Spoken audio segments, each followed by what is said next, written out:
पहले हमें यह देखना चाहिए कि कितने प्रकार के योगी होते हैं। जब हम तुलना कर रहे हैं तो फिर हमें तुलना में यह देखना होगा कि किस योगी से कौन सा योगी श्रेष्ठ है और क्यों।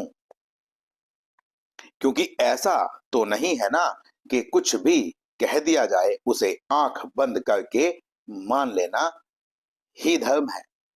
क्योंकि यदि हम ऐसा कहेंगे तो ऐसे बहुत सारे कल्ट रिलीजन संप्रदाय हैं जिसमें तर्क करने की कोई संभावना नहीं है, प्रश्न किया ही नहीं जा सकता।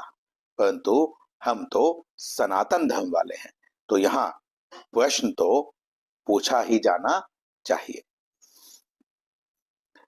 ध्यान योग, कर्म योग, ज्ञान योग, इस प्रकार के जितने भी मार्ग आप जानते हैं उन सभी मार्गों के शीर्ष अर्थात जहां पर वह मार्ग जाकर खत्म होते हैं, जो जिस मंजिल पर वह पहुंचाते हैं, वह जो स्थान है, वह जो स्थिति है, वह योगी की स्थिति है।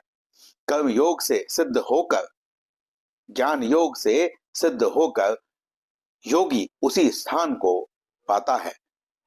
तीसरे अध्याय में भगवान ने यह स्पष्ट कर दिया था कि चाहे ज्ञानी मार्ग से जाए चाहे कर्म योग के मार्ग से जाए, दोनों की गति एक समान ही होती है, अर्थात एक ही स्थान को वह पाता है। तो फिर भगवान ने यह क्यों कहा कि सभी योगियों में श्रेष्ठ वो है जो